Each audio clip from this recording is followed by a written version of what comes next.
अस्सलाम वालेकुम, मैं हूँ इरम अहमद और आप देख रहे हैं मुबशर लुकमान यूट्यूब चैनल। अस्सलाम वालेकुम मुबशर। वालेकुम इरम, कई दिनों के बाद आपका दीदार हुआ है। बिल्कुल ऐसा ही है क्योंकि आप बहुत याशियों पे निकले हुए नहीं थे। नहीं, मैं ट्रैवल कर रहा था, मैं आपके लिए खबरें ढूंढ रहा था, वो आप ला रहा था। नथिया गली के अंदर बैठे हुए नतिया गली में भी हसीन मैं वादियों फॉरेस्ट में। नतिया गली में भी फॉरेस्ट फायर को फॉलो करते हुए गए थे हम। अच्छा ठीक काम है। कर रहे थे हम। नहीं बट जो आपकी वीडियो एक दो नजर आई उसके अंदर इट वाज ब्यूटीफुल देयर। मौसम कैसा था? मौसम बहुत ठंडा था। नतिया गली मैं वहां तो जाके मुझे लगा कि एक्चुअली हम पैसे जाया करते हैं जो स्विट्जरलैंड जाता है, जो उधर जाता है, जो पाकिस्तान की ब्यूटी है ना, अगर उसको सही मेंटेन कर लें तो इसका मुकाबला नहीं है कोई। वो हमने सुना था टूरिज्म बहुत बढ़ना था। बढ़ जाए अल्लाह करे, लेकिन लोग भी तो ऐसे ही है ना। एक तरफ हुकूमत की नाअहली अपनी जगह पे, लेकिन आप देखें जहाँ जाते हैं प्लास्टिक का लिफाफा फेंक देते हैं, जहाँ बिल्कुल जाते हैं कोई जूस का डब्बा फेंक देते हैं। यार थोड़ा सा एक लिफाफा रख लो गाड़ी में, बिल्कुल मत ठीक गंद है। करो इस तरह हाँ, से। लेकिन बहरहाल बहरहाल आज का सबसे बर्निंग टॉपिक पे सबसे पहले हम हाँ, बात करेंगे हामिद मीर। हामिद मीर को छुट्टी दी गई है या उनको फारिग किया गया? आप पहले ये क्लैरिफाई करते हैं। देखिए मैं आपको एक बात बताता हूँ कि जियो एक इदारा है, और उस इदारे ने माजी में बड़ी मुश्किलात का भी सामना किया, बिल्कुल और ख़ास तौर पे मीर शकील रहमान साहब जो हैं वो भी कई महीने जेल में भी रह के आए जी। हैं। और बाय द वे ऐसे केस में जेल रहे जिसमें बनता ही नहीं था, ठीक। यानी वो केस ही गलत था। और ये मैंने प्राइम मिनिस्टर को भी कही थी बात, ये मैंने और लोगों को भी कही थी।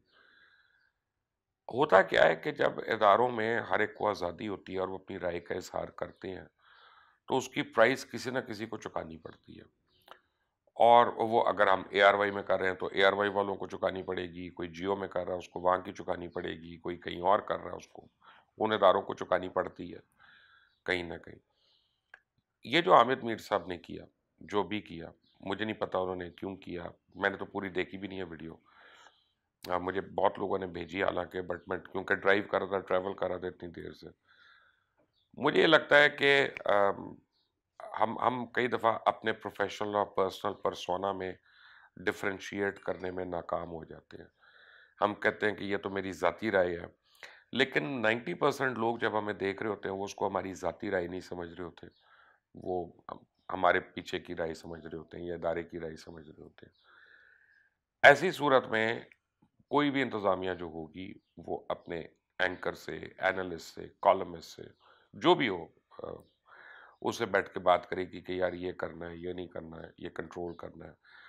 अब उसको अगर मुबश्शिर लुकमान जैसा इंसान अगर कहता है कि जी एडिटोरियल फ्रीडम मेरा सल्ब हो रहा है, तो वो वहाँ पे रिएक्ट करता है, तो ऑब्वियसली देयर आर फायरवर्क्स। जी।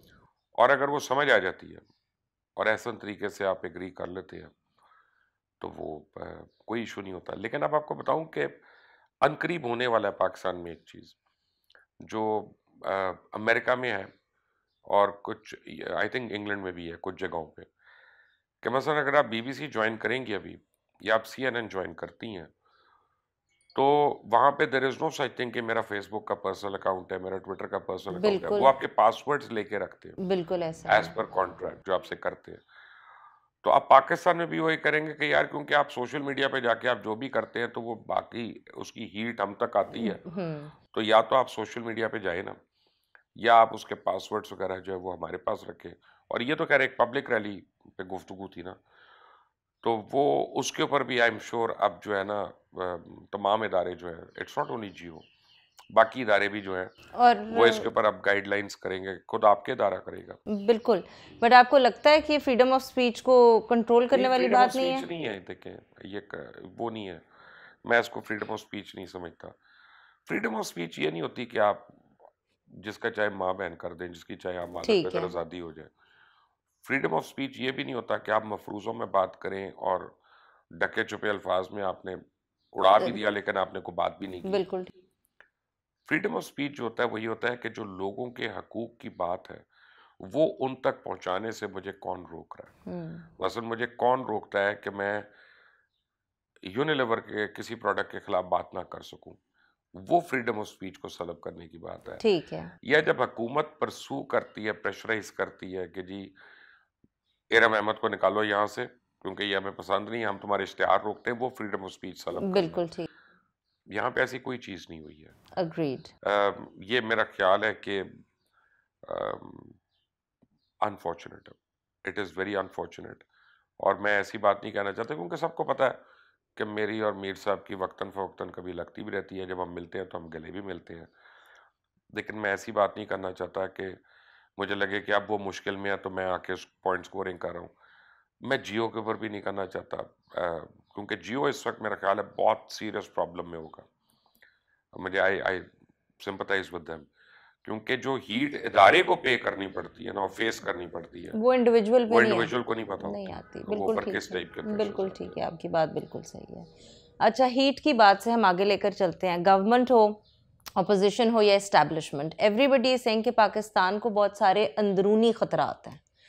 तो वो कौन से खतरात हैं और उनसे कितना डरना चाहिए?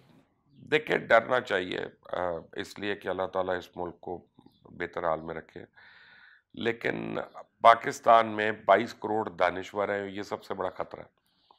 और पाकिस्तान में 22 करोड़ लोग जो हैं वो कानून को, आइन को, मज़हब को, सोशल एथिक्स को, हर चीज़ को अपनी अकल के मुताबिक इंटरप्रेट करते हैं और फिर उसको एग्जीक्यूट भी करने निकल जाते हैं। ठीक है। तो ये हमारी आपस में अपने आप से सबसे बड़ी दुश्मनी है। अब रूल ऑफ लॉ को हम कोई कुछ समझते नहीं है पाकिस्तान के अंदर। मैं अब मुतात अंदाजे में कह रहा हूँ, कहीं ये ना हो कि वो कह जी कल को हामिद मीर के बाद मुबश्शिर लुकमान ने भी ये बात कह दी। मेरा ख्याल है कम से कम कोई 25 के करीब बैनुल अक़वामी एजेंसीज जो हैं वो पाकिस्तान में ऑपरेट करती हैं। और जब वो यहाँ पे ऑपरेट करती हैं तो उनके ऑपरेटर्स भी होते हैं, बिल्कुल। हैंडलर्स भी होते हैं। जब वो ऑपरेट करती हैं तो फिर वो एनजीओज को भी के थ्रू भी टारगेट करती हैं, वो सहाफ़ियों के थ्रू भी टारगेट करती हैं, वो ओपिनियन मेकर्स के थ्रू भी टारगेट करती हैं, वो सेनेटर्स के थ्रू भी करती हैं।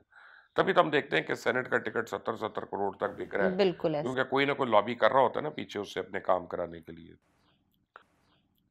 तो जब ऐसी सिचुएशन हो और रियासत बड़ी कमज़ोर लगती है वहाँ पे कि यार ये सब कुछ हो रहा है तो हुकूमत क्या कर रही है, ये रियासत क्या कर रही है, तो वो सबसे बड़ा खतरा होता है। और सबसे बड़ा खतरा जो होता है किसी मुल्क को भी, एक बात याद रखें, हर मुल्क की एक अच्छी फौज होनी चाहिए। जिस मुल्क की अपनी फौज नहीं होती, उस मुल्क में फौज जरूर होती है लेकिन वो दुश्मन मुल्क की होती है। ठीक। तो आप अ, पाकिस्तान की और पाकिस्तान को जो आइडियोलॉजिकल और जोग्राफिकल डिफेंस है, आपकी आर्म फोर्सेस उसमें फ्रंट लाइन पे हैं। बिल्कुल। तो अगर मैं और आप यहाँ बैठ के ऐसी गुफ्तगू शेयर कर दें जो आर्म फोर्सेस को हिट करती है या लोगों को मुतनफ़िर करती है उनसे, हमारी एजेंसी से मुतनफ़िर करे या हमारी जुडिशरी से मुतनफ़िर करे या हमारे बार एसोसिएशन से मुतनफ़िर करे या हमारे इदारों से उसको मुतनफ़िर करे, तो वो मुल्क हमदर्दी नहीं है और ये बहुत बड़े ख़तरात होते हैं। बिल्कुल। तो अब आपको, मुझे और हर पाकिस्तानी को आइडेंटिफ़ाई करना है कि कौन-कौन इस मुल्क के अंदर, इस मुल्क के इदारों को ज़ख्म पहुँचा रहा है और वो हमारे लिए सिंसियर नहीं है। ठीक हो गया जी। इमरान खान ने अभी कहा है कि जो मर्जी कर लो, आने वाले इलेक्शन के अंदर पीडीएम का नामो निशान नहीं होगा। आप क्या कहते पीडीएम तो नहीं होगा। हैं? नहीं होगा। आने वाले इलेक्शन में पीडीएम नहीं होगा। उसकी वजह है कि पॉलिटिकल मूवमेंट जब एक दफ़ा बैठ जाती है ना, तो it's like a bad product.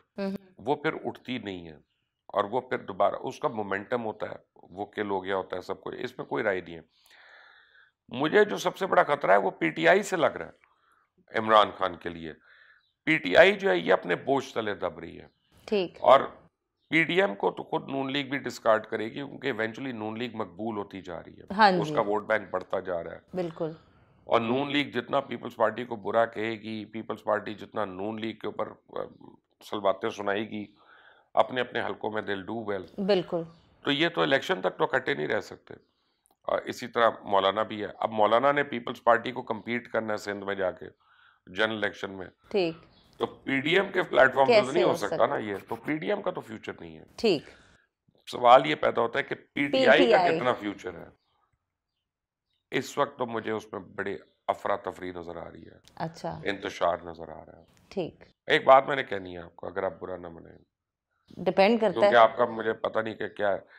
कल रात को एक मैंने वीलॉग किया और जुल्फी बुखारी साहब के ऊपर कि वो बाहर चले गए और मैंने प्लेन की डिटेल्स दी और ये कहा कि वो ब्रिटिश नेशनल है।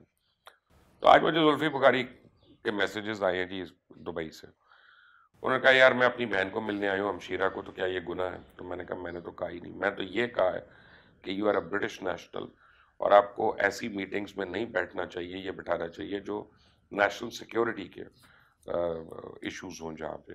तो अब वो कहते हैं कि जी मैं कल आ रहा हूँ और मैं भागने वाला नहीं हूँ। तो मैं अब हुकूमत से ये कहूँगा कि जुल्फी बुखारी खुद भी कह चुके हैं पहले कि इनका नाम फौरन ईसीएल पे डालें, ब्लैक लिस्ट पे डालें, ताकि जब तक ये इस केस का कटा चटा नहीं खुल जाता ना, तो सारों का पता चलता है। और जुल्फी बुखारी साहब, मेरे सवाल का आपने जवाब नहीं दिया था बहरहाल, मैंने तो एक सवाल पूछा था कि अगर आप ब्रिटिश नेशनल हैं तो ब्रिटिश गवर्नमेंट में क्यों नहीं जाते? पाकिस्तान को क्या तकलीफ हुई है? आप यहाँ पे क्यों आ रहे हैं? कमाई आप वहाँ करते हैं, खर्चे आप वहाँ कर रहे हैं, तो यहाँ क्या लेने आए हुए हैं आप? और दूसरी बात मुझे ये भी ज़रा बता दीजिएगा कि जब हुकूमत में नहीं होंगे आप, जैसे कि अब नहीं, और अगर परमानेंट नहीं होंगे, तो पाकिस्तान की शहरियत लेंगे या बरतानवी शहरियत ही रखेंगे, ताकि मुझे पता हो कि आप मेरे बच्चों के मुस्तकबिल के साथ कितने सिंसियर हैं? That is a question. You are going and visiting your sister is not an issue. Thank you so much for putting this in, जिसका हमें अंदाज़ा नहीं था बट इट वाज नीडेड। अच्छा, अब आगे चलते हैं। जहांगीर तरीन, जहांगीर तरीन कह रहे हैं कि मेरे साथ सियासत ना करें, इंसाफ करें। तो आपको क्या लगता है तरीन साहब को इंसाफ मिलेगा? मैं तरीन साहब से मेरी बड़ी चीज़ सलाम दुआ है। मैं तो उनको एडवाइस करूंगा कि कभी भी इंसाफ मांगने नहीं चाहिए। अच्छा। और दुनिया के किसी मुल्क में, मैं पाकिस्तान की बात नहीं कर रहा, इंसान अल्लाह ताला से सिर्फ रहम की अपील करता है, क्योंकि अगर इंसाफ होने पे आ जाए तो पता नहीं मैंने कितने गुनाह किए हैं और फिर मेरी वजह से कितने लोग दुखी हुए हैं। तो फिर अगर अल्लाह अपनी मखलूक के साथ इंसाफ करने पे आ जाए ना, तो फिर कोई बचेगा नहीं हम में से। बिल्कुल तो ठीक हमें है। हर हाल में रहम की अपील करनी चाहिए। अगर ये पॉलिटिकल तनाजुर में इसको लेते हैं कि जी उन्होंने गवर्नमेंट को ये कहा इंसाफ करें, जी। तो गवर्नमेंट तो इंसाफ नहीं कर सकती। इंसाफ तो अदालतों ने करना है। गवर्नमेंट इंसाफ करेगी तो फेवरेटिज्म हो जाएगा, ठीक। नेपोटिज्म हो जाएगा, तो वो भी नहीं होना चाहिए। मेरा ख्याल है कि जहांगीर तरीन साहब को एक बात का एहसास होना चाहिए कि उनके और इमरान खान के डिफरेंसेस इतने बढ़ चुके हैं और ये दोनों अपने अपने मौक़िफ़ में इतना आगे जा चुके हैं कि रिकंसिलिएशन तो हो सकती है, लेकिन ठीक नहीं हो सकता। ठीक है। वो कहते हैं friendship is like china glass, once broken can be repaired but the crack is always there. Always there. तो ये क्रैक तो अब रहेगा। ठीक। और जहांगीर तरीन को इंसाफ मिलेगा अगर ये केस प्रोलॉन्ग हो गया, क्योंकि तब तक मुझे लगता है हो सकता है हुकूमत ना हो या हुकूमत में कोई और शक्ल हो इसकी। ठीक है। अब वो अगर ये 2-3 महीने निकाल लेते हैं तरीन साहब, तो वो स्किल सेट होगी। ठीक है।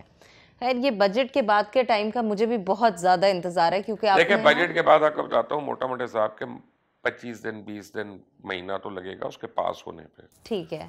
तो जो मैं कह रहा हूँ ये उसके बाद शुरू बात होना, के यानी पास होने के बाद की। लेकिन आपको बजट पेश होने के बाद आपको फायरवर्क्स नजर आने शुरू हो जाएंगे। ठीक है। Interesting times ahead. That's a curse by the way.